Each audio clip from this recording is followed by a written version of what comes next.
भगत सिंह ने अपने आखिरी वक्त में अपने पिता को पत्र में क्या लिखा था, जानने के लिए बने रहिए इस वीडियो में।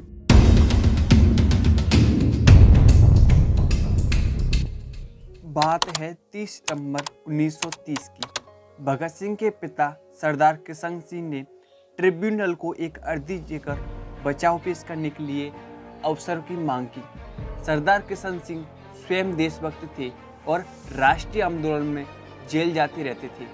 उन्हें व कुछ अन्य देशभक्तों को लगता था कि शायद बचाव पक्ष पेश कर भगत सिंह को फांसी के फंदे से बचाया जा सकता है, लेकिन भगत सिंह और उनके साथी बिल्कुल अलग नीति पर चल रहे थे। उनके अनुसार ब्रिटिश सरकार बदला लेने की नीति पर चल रही है, वह अन्य सिर्फ ढकोसला है, किसी भी तरीके से उसे सजा देने से रोका नहीं जा सकता। उन्हें लगता था कि यदि इस मामले में कमजोरी दिखाई गई तो जन चेतना में अंकुरित हुआ क्रांति बीज स्थिर नहीं हो पाएगा।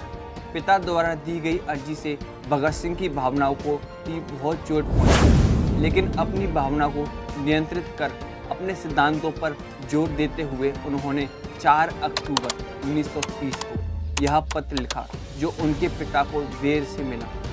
7 अक्टूबर 1930 को मुकदमे का फैसला सुना दिया गया। 4 अक्टूबर 1930।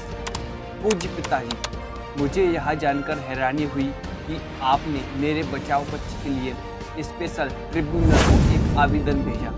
यह खबर इतनी यातनादायक थी कि मैं इसे खामोशी से बर्दाश्त नहीं कर सका। इस खबर ने मेरे भीतर की शांति भंग कर उथल पुथल मचा दी है। मैं यह नहीं समझ सकता कि वर्तमान स्थितियों में और इस मामले पर आप किस तरह का आवेदन दे सकते हैं। आपका पुत्र होने के नाते मैं आपकी पितृक भावनाओं और इच्छाओं का पूरा सम्मान करता हूँ, लेकिन इसके बावजूद मैं समझता हूँ कि आपको मेरे साथ सलाह मशवरा किए बिना ऐसे आवेदन देने का कोई अधिकार नहीं था।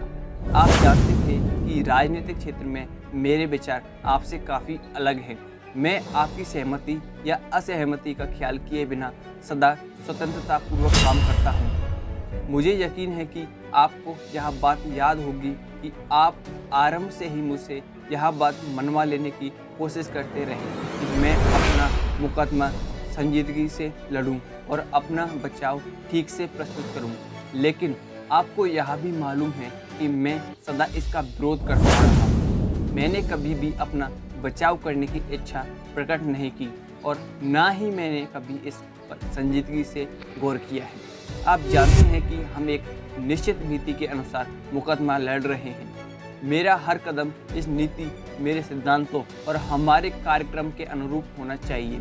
आज स्थितियां बिल्कुल अलग हैं, लेकिन अगर स्थितियां इससे कुछ और भी अलग होती तो भी मैं अंतिम व्यक्ति होता जो बचाव प्रस्तुत करता। इस पूरे मुकदमे में मेरे सामने एक वही विचार था और यह कि हमारे विरुद्ध जो संगीन आरोप लगाए थे, बावजूद उनके हम पूर्णतया इस संबंध में अवहेलना का व्यवहार करें। मेरा नजरिया यह रहा कि सभी राजनीतिक कार्यकर्ताओं को ऐसी स्थितियों में उपेक्षा दिखानी चाहिए और उनको जो भी कठोरतम सजा दी जाए वह उन्हें हंसते हंसते बर्दाश्त करनी चाहिए।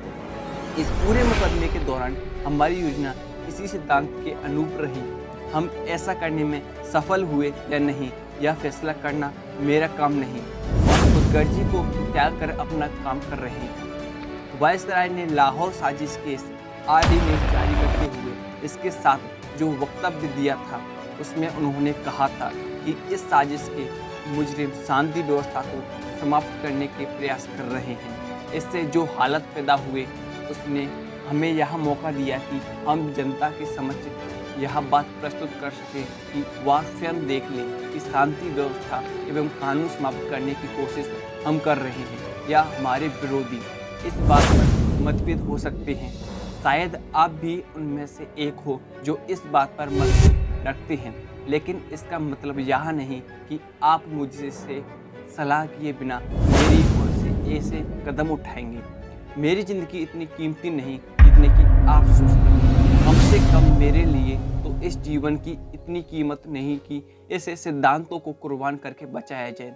मेरे अलावा मेरे और साथी भी हैं जिनके मुकदमे इतने ही संगीन हैं जितना कि मेरा मुकदमा। हमने एक संयुक्त योजना अपनाई है और उस योजना पर हम अंतिम समय तक डटे रहेंगे। हमें इस बात की कोई परवाह नहीं कि हमें व्यक्तिगत रूप में इस बात के लिए कितना मूल्य चुकाना पड़ेगा। पिताजी, मैं बहुत दुख का अनुभव कर रहा हूँ। मुझे भय है आप पर दोषारोपण करते हुए या इससे बढ़कर आपके इस काम की निंदा करते हुए मैं कहीं सभ्यता की सीमाएं ना लांघ जाऊं और मेरे शब्द ज़्यादा सख्त ना हो जाएं। लेकिन मैं स्पष्ट शब्दों में अपनी बात अवश्य कहूँगा।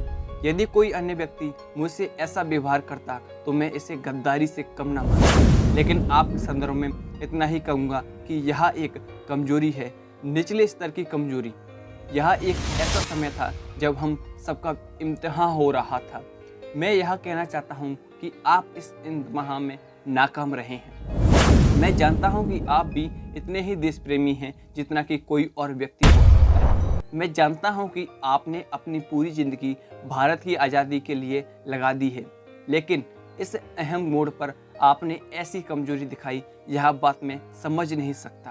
अंत में आपसे, आपके अन्य मित्रों एवं मेरे मुकदमे में दिलचस्पी लेने वाले से यह कहना चाहता हूँ कि मैं आपके इस कदम को नापसंद करता हूँ। मैं आज भी अदालत में अपना कोई बचाव प्रस्तुत करने के पक्ष में नहीं हूँ। अगर अदालत हमारे कुछ साथियों की ओर से स्पष्टीकरण आदि के लिए प्रस्तुत किए गए आवेदन को मंजूर कर लेती है तो भी मैं स्पष्टीकरण प्रस्तुत न करता।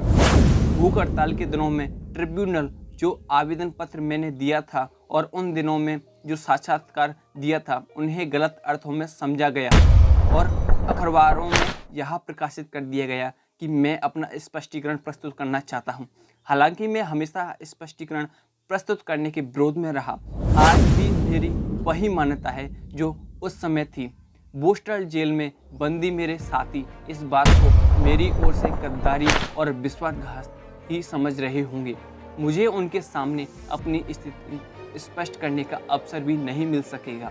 मैं चाहता हूँ कि इस संबंध में जो उलझनें पैदा हो गई उनके विषय में जनता को असलियत का पता चल जाए। इसलिए मैं आपसे प्रार्थना करता हूँ कि आप जल्द से जल्द यह चिट्ठी प्रकाशित करें। आपका आज्ञाकारी, भगत सिंह। कैसी लगी आपको यह वीडियो ज़रूर बताइए और कमेंट बॉक्स में आपसे एक बार मुझे गुजारिश है कि जय हिंद जरूर लिखना। हमारे भारत के एक महान योद्धा, महान वीर की इस कहानी से आखिरी पत्र था उनका जो उन्होंने अपने पिता के लिए लिखा। आप कैसे प्रेरित हुए ज़रूर कमेंट बॉक्स में बताइए। अगर आपको ऐसे ही इससे रिलेटेड कहानी चाहिए तो हमारे चैनल को सब्सक्राइब जरूर कीजिए। मिलते हैं आपको अगली कहानी में। जय हिंद, वंदे मातरम।